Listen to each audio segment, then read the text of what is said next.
Welcome to Wednesday Comics special report on the Lazarus Contract, a crossover between Teen Titans, and Deathstroke. With me today is special reporter Garrett. How you doing? Doing good. What about you? We got called into the office last minute. We got to talk about this Lazarus project. So here we are to talk about this much talked about on the internet Lazarus Contract. It's a crossover, 4 issues from DC. And so let's go over it. Let's start with part 1 that took place in Titans. We have Christopher Priest, Benjamin Percy, Dan Abnett doing the overall story. And this issue was written by Dan Abnett. He did the script. Brett Booth on pencils. So the first issue is basically just mostly backstory. Right. We have the kind Ravager. of for like they go over like not the Lazarus. That's what this is. The Judas contract a little bit. Yeah. So like how. Go ahead. Yeah, with like Deathstroke and how his son passed away and all that. Yes, the Ravager dies. Deathstroke basically says he vows to kill the Titans, Teen Titans, and then we skip forward to the future, and Deathstroke had Operation. You know, with this issue specifically, not with the rest of the story, but this issue I thought was the weakest one. Yeah, I guess it's got to deal with a lot of exposition. Yeah. So basically, it's for people that don't know anything, like knowing about the history of like the Titans and Deathstroke. That's what I felt. So, like, this one was like tons of exposition. It was like, especially during that Deathstroke scene when he wakes up, he's like, right. He's like, oh, what happened to me? And then Wintergreen tells him, and he's like, he says something about his son. He goes, not your son that's dead, this other son. And it doesn't feel natural. And I think that's mostly a failure on the script part, because we'll get into it later on. The last 2 issues are written by Christopher Priest, and there's a lot of exposition, but it is editor's notes. It says, hey, check out this, check out this. People don't talk in exposition. Well, in this issue, everybody's talking in exposition. Be like, hey, remember that time? Hey, remember your son who's not dead? You know what I mean? Like, why would you say that to somebody being like, hey, your son came, or your son did this, not the one that's dead, the one that's alive. You know what I mean? It's like, of course he fucking knows he's dead. Yeah, it doesn't make any sense. Yeah. So I thought, I started reading this and I was like, wow, I don't know if I'm going to like this thing at all. I don't like Brett Booth's art, even though it was fine in this one, actually. There was nothing. Every once in a while his faces look weird and I'm always like, but this one was fine. Right. It's not too over the top. So Deathstroke kidnaps Wally West, original Wally West, redhead Wally West, to try to steal Speed Force, but Wally gets out. So he's like, I got a backup plan. I got the new Wally West, and he steals, or he says he's going to steal that Wally West's Speed Force. So that's where it ends. Because go ahead. Plus, it's the first time that Wally West meets Wally West. Yeah, the first time. I didn't know that. I guess they've been keeping up with OG Wally. He doesn't know about New Wally. Well, no, like they've like hung out together as Kid Flash and Kid Flash. Oh, but he doesn't know that's Wally. Yeah, right. Oh, okay. So we get that reveal in the story, which actually that's true. Everybody's always like, man, there's 2 Wallies, which they never met. Yeah, I'm always surprised in any kind of superhero story when something like that happens and people are like, their minds are blown. It's like, dude, crazier shit's happened. It's not so crazy that there's 2 Wally West. Anyways, we move on to that issue. Like I said, it was kind of subpar. But overall with the story, like I like the way the story was going, so I'm like, oh, let's keep doing this. So we move on to, it was going to be in Teen Titans, the second part of it. And it starts out with Deathstroke and new Wally West having a little lunch at the diner. Right. Basically, it's like he's like mentoring him. Like, I felt that part was kind of forced, because it's like, really, in all this time, Deathstroke had a chance to like give this kid a meal, spend the whole day with him, like all this. Yeah, he's trying to appeal because Wally doesn't have a father really, because his father is a supervillain, so he's trying to fill that gap. Like, he's using him basically to get what he wants, which is his Speed Force. So, so then we move on and we get a scene here where the Teen Titans and the Titans, the new ones. Well, actually, we see Wally lose his Speed Force, and then moves on to the Teen Titans on the roof meeting and confronting each other. And God damn it, they're ruining Damian. Now we'll talk about it more, but we'll talk about that. Holy shit! By the way, this issue is written by Ben Percy, the script, and the breakdowns are by Phil Hester, and the pencils are by Cole Koi fam, which actually, I remember when I jumped up Teen Titans because they were getting a new artist. This artist is pretty great. Yeah, he's awesome. He's not as good as John Boy, but still very good. No, I mean, he has a style all his own, but the coloring is great. Him and the colorist are like working well together. Jim Charlapatis, colors look great. Art looks great. So actually this issue, art-wise, stepped it up for me. And, story-wise. So we get this. He steals Wally's Speed Force. The Titans are basically like, hey, here's what's going on. Wally's missing. And they have a big fight on the rooftop. Now, actually, let's get into it. This is a good spot because there's a lot of Damian being a jerk, being an asshole on this roof. Right. Now, I saw a lot of people online saying he's not like that anymore. I saw a lot of people saying, hey, this is out of character. This is who he used to be. This feels like somebody who doesn't remember how Damian's been. And this is going back to how he was. I read this. I didn't see any difference to how he was in Super Sons or anything like that. Well, no, see, that's what I'm saying. Like, how he's portrayed now, yes, he was, a smug a-hole, but, they did, work on that. And he's, always been, egotistical and, all about himself. But at the same time, he's not, holy shit, they're making him seem like he's this fucking jock that just, wants to, kill and beat up everybody. It doesn't make any sense. It's not who I envision Damian as. I guess... a lot of things can change from different rebirths and reboots and all of this, but the character of Damian, I love and I think he's awesome. But then it's they're making him this little nitwit, this little basically douchebag that's just annoying the shit out of everybody, saying I'm better than you, I'm the best, you got to listen to me because I'm 13 and I know what I'm talking about. I kind of feel though, even though in a certain part pre his death, he was still like that, but he was good overall. Inside he was good, but he still was a jerk. Now, morally he's a better person. In this issue, actually, I didn't find anything wrong with him. We're going to talk about in a second here. Later on in the story, I'm going to agree with some people on a point, but I think in this issue, that's the Damian that he's always been. Yeah, I suppose it's spoiled for me by the last part, but we'll get there. Yeah, we'll get there. I agree with you. I'm going to agree with you on that part, but we'll get there in a second here. So then we get Deathstroke number 19, which is part 3. Full on Speed Force. We have, I don't have it in front of me, so I'm not sure who did the art. I'm pretty sure it's the same team who did the last part, so I'll tell you there. Priest, I know, did the script. It's his issue. Yep. The breakdowns, I believe, Hannah did the breakdowns, and then I'm not sure who did the art. So we get an issue of Deathstroke, which basically is the backstory about Deathstroke and his son. Yeah.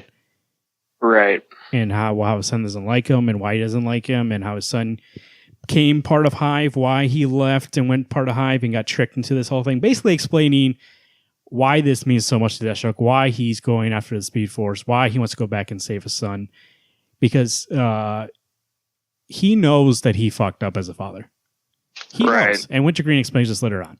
He knows he's a bad father, but rather than tell his children he loves them and hugs them, he would rather do the most extreme thing and steal a Speed Force to go back to save his son, rather than accepting. He has 2 kids left right now, and he's ignoring them. You know what I mean? Right. So he's like, I know how to do this.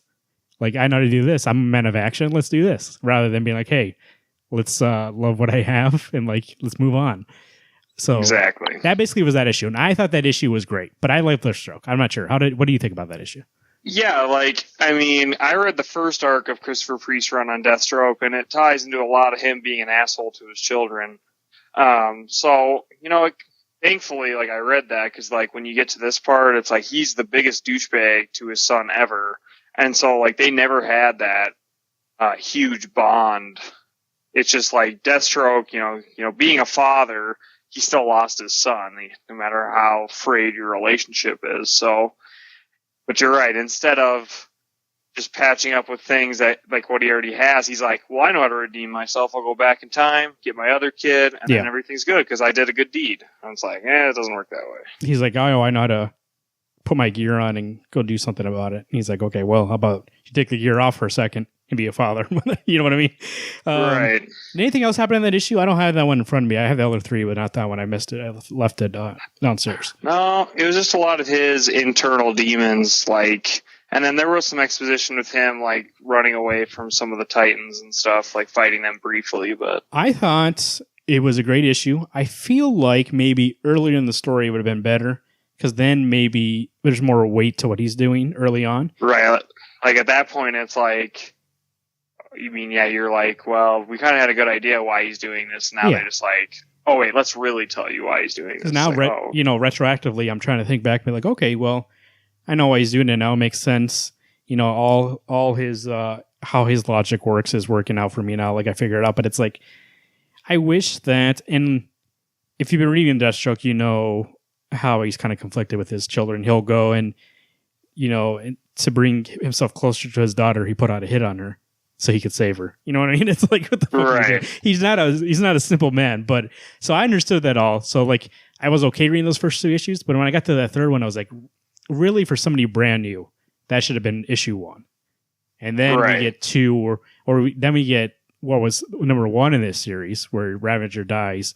And that means more now to somebody who doesn't know what the hell he is. You know what I mean? Right. Well, see, that's what they, that whole first issue, they were just wanting to be oh, if you loved the Judas Contract, you're going to love this. So that's what that was. That was fan service. And so you're right. It takes a hit for the story because we have 1 part left and now we know the emotional stakes. It's you could guess, but it doesn't make sense chronologically to tell this part now. But. So then we get part 4, which is a Teen Titans special. It was the annual, right? Yeah, basically. Okay. So we get this as part 4. Actually, the beginning of this is what I was talking about before. It's about how, Ravager became part of Hive, how they kind of tricked him and be hey, they were nice to him. And they're hey, by the way, we can give you powers so you can be your idol, Deathstroke. He's cool. Right. And so he becomes that. And it starts with Deathstroke has a Speed Force. Or excuse me, yeah, he has access to the Speed Force, so he goes back in time. He figures out how to use it with his suit and go back in time. He meets his son in Ravager costume and Deathstroke costume. They meet face to face, and he unmasks in front of his son. And his son's there's no way it's you. He looks up to Deathstroke, but he hates his father. So he takes off the mask, and he's no, it can't be you. I can't look up to my father. And he's and he says, you had your chance. You fucked up. You're an asshole. I don't like you. And Deathstroke basically is okay, well, I need to go back further in the past to when, when I didn't, do all that shit to get to a point where I can stop you from doing this. Right. Cut to, we get back to the Teen Titans and Titans working together. They're trying to figure out, what happened. Where's Deathstroke at? Oh, and they meet up with his son now, Grant's brother, Jericho. Right. And Jericho's hey, he's in the Speed Force, and they're all okay. By the way, Wally's depowered now because, Deathstroke took his powers. New Wally, yeah. New Wally, yeah. Old Wally's still around. So this is the part I think he has the most controversy. So he goes into the Speed Force.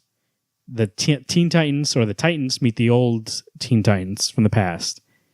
No, everybody's there. The new Teen Titans and the old Teen Titans and the Titans.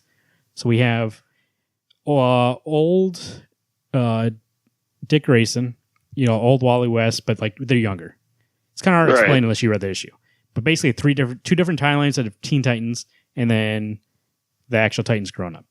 So Damian decides to take action and basically death palm original Wally West, but in the past timeline, to stop his heart. He says, hey, if you die here, even if it's momentarily, then there's no way in the future he ever got you. It fucks up the whole timeline. Deathstroke's going to lose his powers for a little bit. And that'll give us a chance to find him and, get everything back together. Right. So I was reading this part, and it's that seems like it's okay, because that even seems something like Batman might do. That seemed okay. Right. However, after he's doing it, and afterwards, he doesn't seem to care that much about Wally's health. Yeah. Or that it might hurt him long term. And I think I'll agree with you there. That does not seem like the new Damian. That seems like the old guy. Right. Before he started becoming friends with Dick, becoming friends with, respecting his father being part of his father's like inner circle, being a hero. That doesn't seem like that. Yeah, that seems like League of Shadows. Yeah, like fucking Damien. That seems like do anything you have to do to make sure we finish. Like an assassin, we finish this contract, make sure the job's done. Doesn't matter who gets hurt. So we move on to their new Wally West and Aqua Lad, or actually, what does he go by now? Yeah, I think that's Aqualad.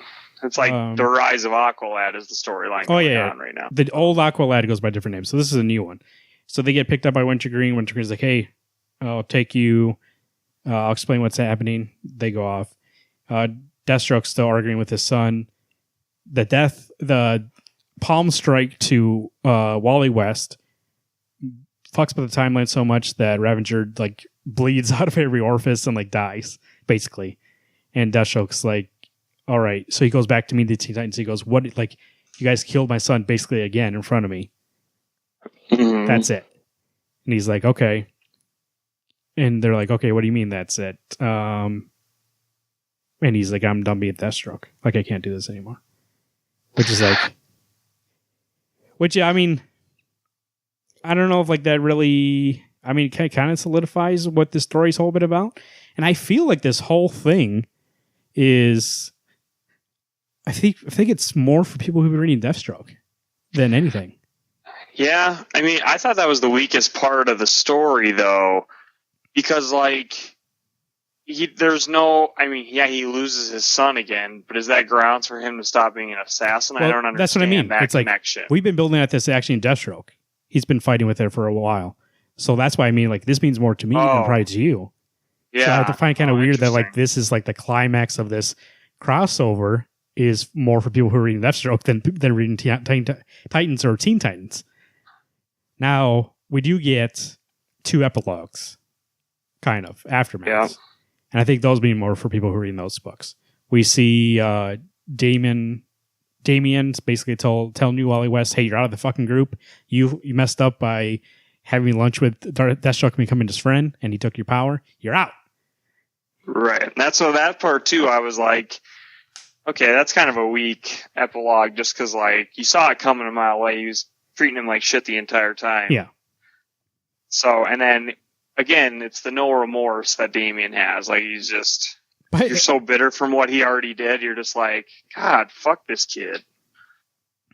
Yeah, that I was like, I don't know. I feel like everything that he does now is more for show. And I don't think he would kick him out of the group now. He would like basically just insult him all the time and saying, "Hey, here's the thing you kept doing. You're a weak part of the team." Wow. Meanwhile, inside, he actually thinks that he's a strong part of the team.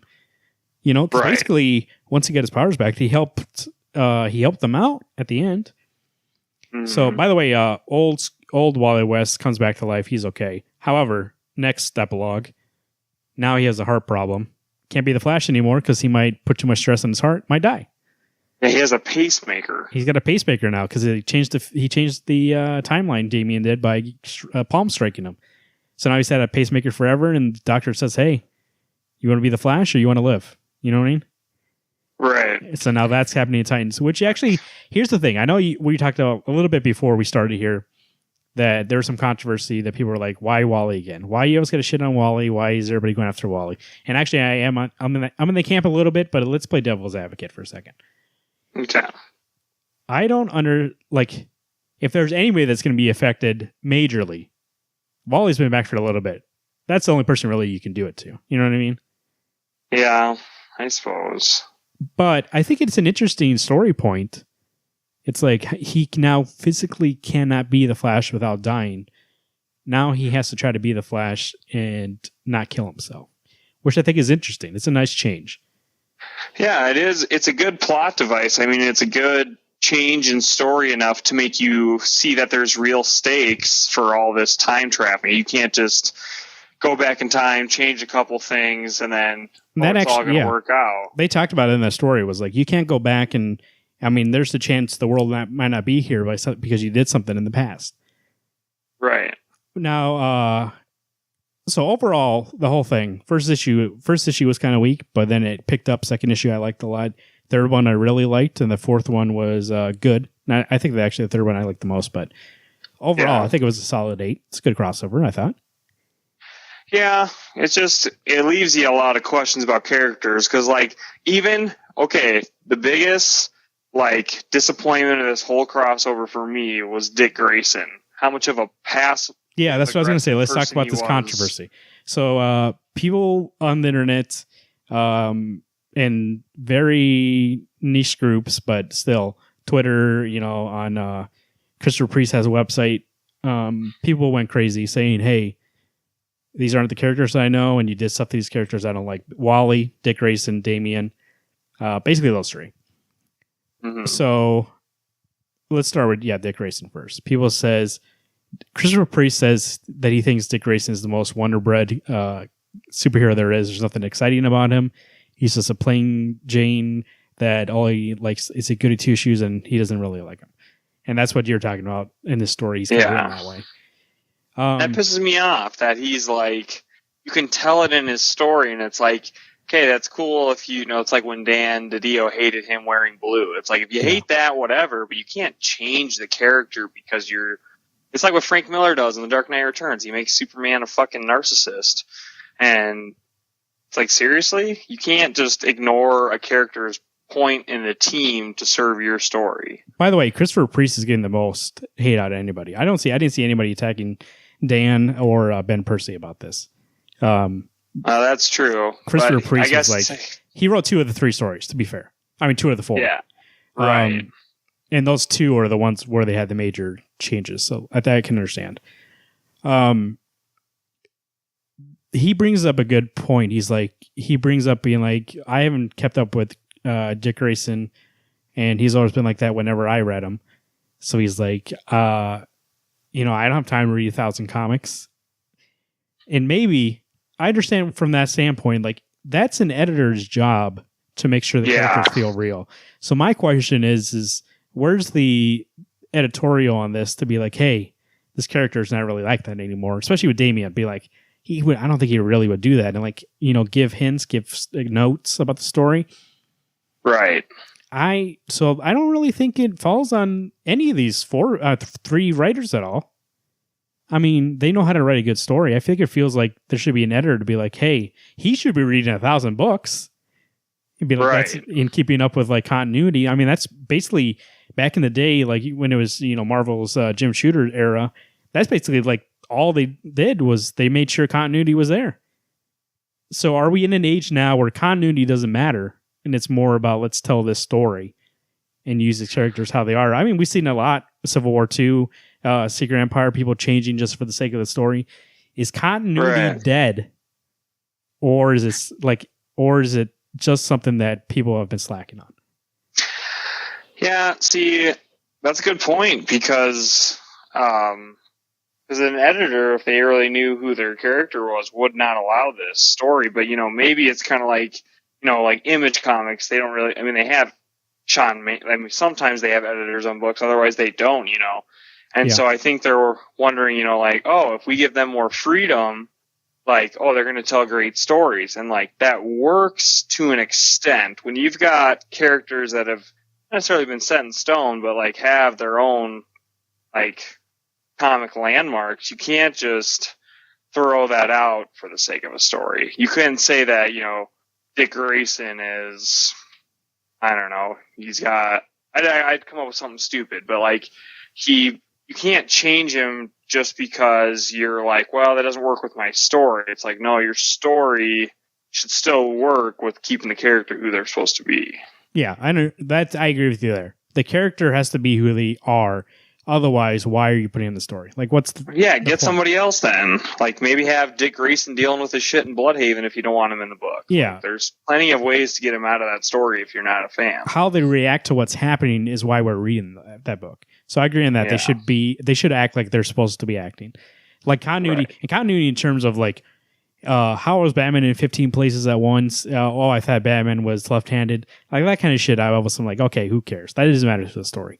Right. But to say Damien is back to how he used to be and there's no excuse for it, that I'm okay, well, he's not like that anymore. So somebody should have said something. I just looked up the editor.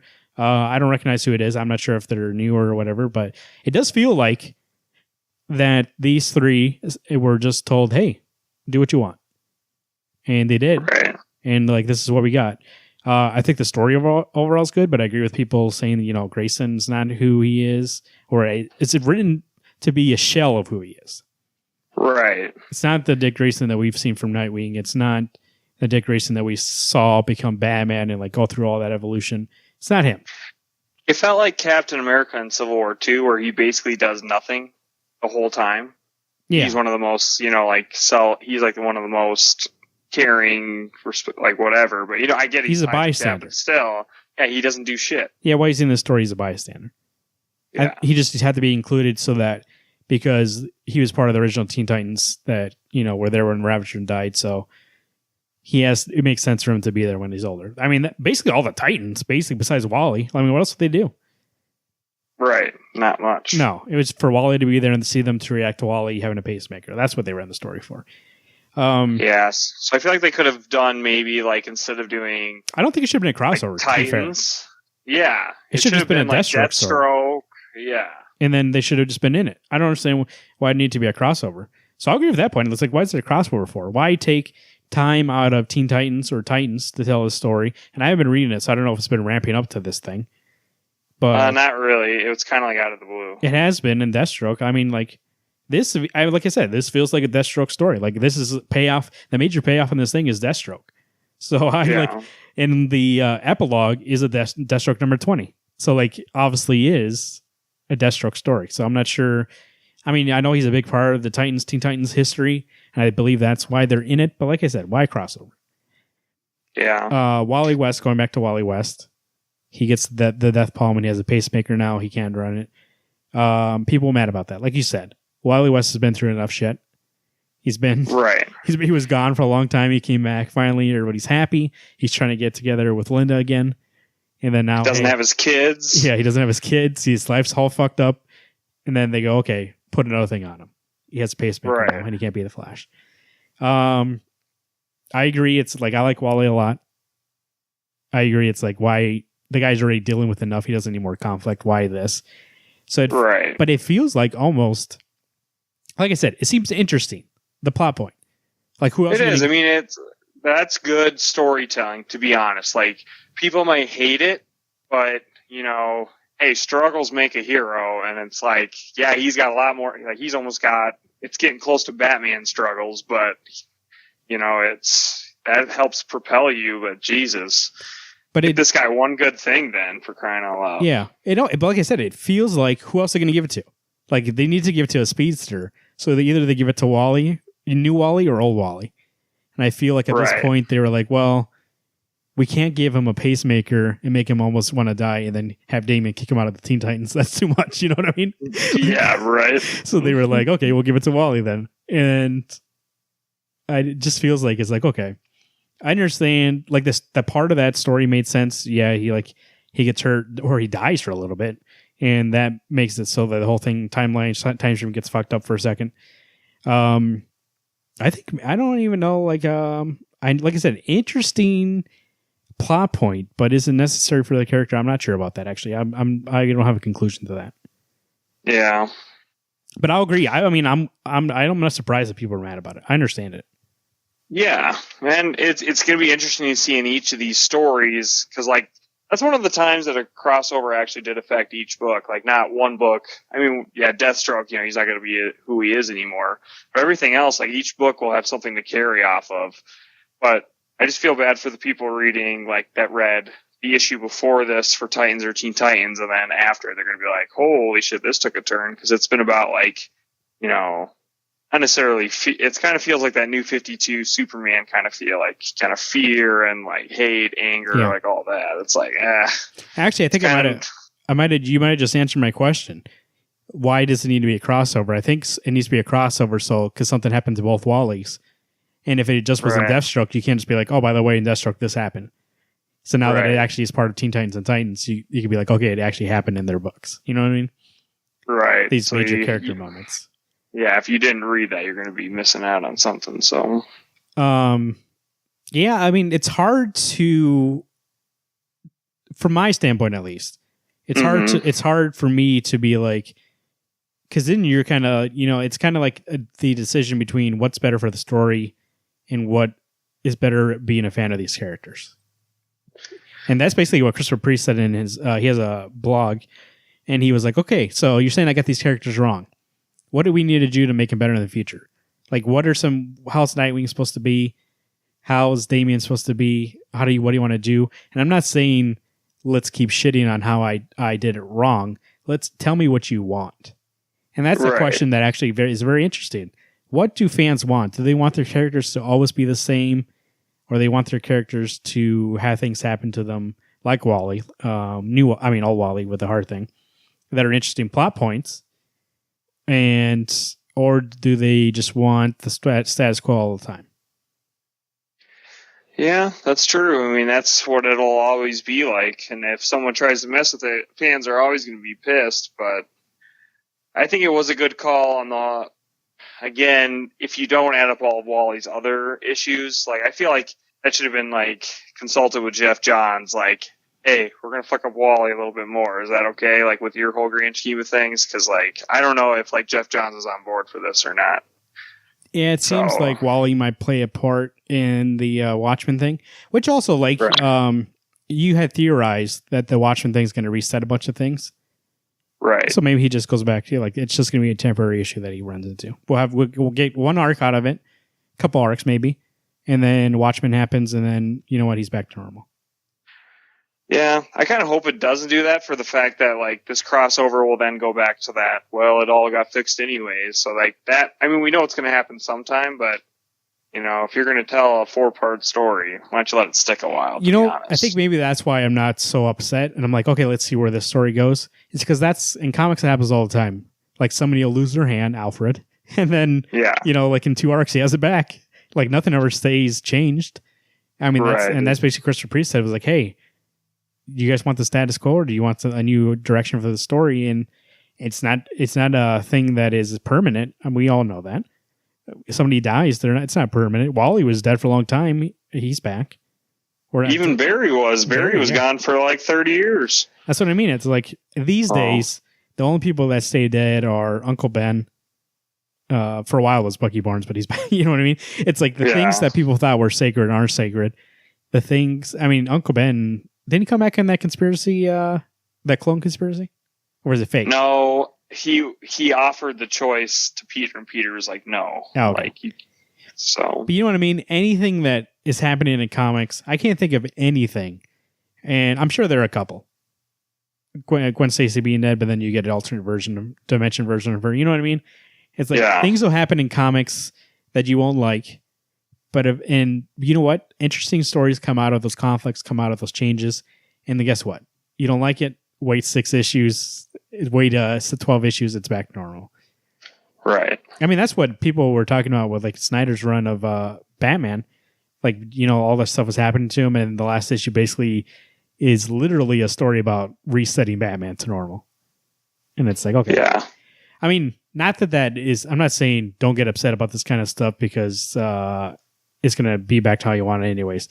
You have a right to get upset because if you're invested in these characters and something happens to them, you can get upset about it. But I think that's the intended effect. You're supposed to be like, holy shit, like, this guy's been through enough, and it has been through enough. And I feel like that's the point, to be like, you're supposed to feel for Wally.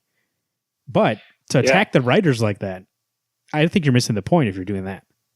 Yeah, that's true. Like, it's... I mean, it goes back to there has to be conflict. There has to be conflict. You can't... Nothing's ever going to be peachy, hunky-dory. Like, even if you think about Flash Season 3, the ending, if you want to go spoilers, let's go spoilers out there, but that's what we're doing anyways. Like, he deals with the big threat of the season, sits on his couch for like 1 minute. Next thing you know, frickin' like hell breaks loose, It's like, there's no way that, like, everything is just going to be normal all the time. Else, what's there to read? What is there to enjoy? You're not going to have... There's no book where everyone's happy the whole time, all the time, unless it's like an independent story. Like, superheroes thrive off of upset in the status quo. You know what? Something I actually appreciate about Christopher Priest is on his website. He actually is, and we were talking about this beforehand because I was going to go back and read his original post about him talking about this issue and him talking about people's issues with it. But he's written like 15 more since then. And they're all like him addressing the fans and like what they're saying and having a dialogue with them, which actually I think actually is pretty nice of him. He could just be like, hey, go fuck yourself. This is how I wrote the story. But he's saying, okay, let's open a dialogue. What didn't you like? Why didn't you like it? How do you want to change it in the future? How does it make sense? Because he even says in his last one, this newest one I read while I was looking through them, he says, I can literally go into Dan DiDio's office and said, hey, the fans are asking for this. And he said, let's work it out. What do we want? And he's like, I'm not saying for you to comment and kick me in the shins some more, he writes. He's like, but let's figure out, like, so Dick Grayson is not a Wonder Bread character. What is he? So Damien's not like that anymore. He's changed. How's this character evolved? What do you want to see more from him? Things like that, which actually I appreciate from him. Yeah, it's good to look at, like, look at everyone in depth and be like, hey, you know, like, we're listening to you. We want to give you what you want, but at the same time, we got to justify our story. But I think as a crossover, if you read it just as it is, I mean, I can't say as the fan of Titans or Teen Titans because I don't get it. I get Deathstroke. From a Deathstroke standpoint, I thought it was pretty decent. It was an 8 for me. But I guess if you are reading Titans or Teen Titans, it really does feel like this book is like interfering with those stories. So I can see it from that standpoint. See, and like I'm the reverse. Like I felt like the Deathstroke part like had little effect on me, but more the Teen Titans thing had more effect on me in the story. So you're right. It must be like from what perspective you're thinking you're reading this in. Yeah, I would be interested in seeing if anybody reads all 3 of the series and then they read this crossover to see if it works on all levels. Yeah, I mean, it sounds like it works if you read the issues because you read those 2 and I read Deathstroke and everything Deathstroke felt fine to me. Yeah. So I would rather DC take these chances and do crossovers and do stuff maybe fans don't like 100% of the time, because if you're trying to appease everybody and trying to make everything for everybody, I think that turns out to be poor stories. Eventually, people are going to be mad about something. So if you're trying to make everything, try to meet all demographics and be like, okay, we're making this for everybody, I think at that point it becomes something that has no substance and then is for nobody eventually. Right. It's kind of like writing a crossover with no intentions to really change the character, and they actually did. So yeah, I mean, I would love to see any other events like Marvel, DC, anything that have really changed characters, like for any plot telling device, like Civil War or like Secret Wars, all that. Like basically, those were the end of those. Like reset their universes every time. So it's Which, I mean, there's 3 interesting plot points we end on. We end with Deathstroke quitting, not being Deathstroke anymore. We end with Damien saying, hey, Wally West, you're not part of the Teen Titans anymore. And we end with old Wally being like, hey, you have a pacemaker. You want to continue being the Flash, you're going to die. You're going to kill yourself. So, I mean, in terms of stories, I mean, like that made me interested to be like, read Titans at least, being like, okay, well, how does he get through that? How does he keep being the Flash when he could die? But I mean, like I said, it's also, I come from a standpoint being like, that's going to be a good story rather than being like, something might happen to Wally. So I think you got to kind of disconnect yourself every once in a while and be like, okay, it's okay. Wally will be okay eventually. Right. Like something's going to happen. He's either his internal mechanisms are going to heal, which probably not because his pacemaker would be gone at that point. But I mean, there's going to be some story. Yeah. If you're upset about it, I understand. I mean, he just came back and now there's some more shit for him to deal with. But like I said, who else would it have happened to? It's the only guy he couldn't happen to. I mean, it's the only guy who like was part of the Speed Force that it could happen to. I mean, otherwise you're shitting on New Wally like for everything, and then it's like there would have been more controversy being like, why are you going after this character by himself? Yeah, why are you picking on the new guy? Yeah. So, do you have anything else to say about this crossover? No, I think, for a new reader, it might be a little tough to get into, but for anyone reading Titans, Teen Titans, or Deathstroke, I think it's definitely a good read. It's fun to like talk about how characters interact with one another. So it leaves a lot of potential for the future. And I mean, I recommend it, but be prepared because, like, you're right. It's not for everybody. It's going to be for some people, not for everyone. Yeah, I just want to say finally that you're right. Like, I don't think it's not new reader friendly at all. Mainly because, well, the first issue there's a lot of exposition that people talking in exposition, which I hate. And then beyond that, the 2 issues that Priest wrote, it's a lot of what he's been doing in Deathstroke. He just like people talking naturally. And there's a lot of editor notes being like, hey, by the way, read this issue. Here's what this means. This is what happened. And so it's going to be either way. But overall, there's a lot of exposition throughout the 4 issues. Whether or not it's characters saying it or if it's editor boxes. So I don't think it's new reader friendly at all. However, if you've been reading these characters for a long time, or if you've been reading since the Rebirth, I think it's a good enough crossover that you should at least read it. Yeah, you started since Rebirth, absolutely. Yeah, if you read any, it's like if you were like, if this was the first thing you ever read, I'd be like, oof, maybe take a step back. Yeah, I don't think if you are invested in any of these stories, you should pass this up because, like you said, stuff happens that you can't just skip this whole thing and then come back and be like, what? Wally West is a pacemaker? You know what I mean? Or Wally's not part of the Teen Titans anymore? What happened? And I'm sure they'll explain it in the next issue for people who did skip it. But I think it's at least good enough that you should give it a chance. Right. And hopefully, for us doing this special report, like if you felt like you didn't want to read those, like this really filled you in on what's going on so that when you go into your next arc of each book, you at least have a semblance of an idea of what's happening. If you did read it, let us know what you think about it. WednesdayComics605@gmail.com. Garrett on Twitter is @Garrot2188. Let him know what you thought about it, or follow me on Twitter @Marvin_Salguero, or the show @Wednesday Comics. You can also follow Alex Mastrello, but that guy didn't read it, so don't ask him about it. That's @Alex Mastrello. Find us on Facebook at facebook.com/Wednesday Comics Podcast. Go to iTunes, Google Play, Stitcher Radio to subscribe to the show and get the normal show. This is just a special report. We're sure we'll do more of these in the future when stuff hits. When there's some nice crossovers like this, when there's some meat to bite into. And actually, I'm glad that Garrett brought this up. I wasn't even going to read this thing. To be fair, now I wanted to talk about it with somebody so bad. Like, I was like, fuck, I can't just keep this in my head. Like, this needs to be talked about. To be fair, I was going to be one of those people who skipped it and be like, oh, what happened? Deathstroke quit? So I'm glad I did read it, actually. So from a person that was going to skip it, I think you should read it. You can subscribe to the show and you can get a normal show there. I'm sure, like I said, special reports will come out every once in a while. It's not a thing that's on the schedule at all. It's just something that, like, Garrett was like, hey, let's talk about this. So we talked about it.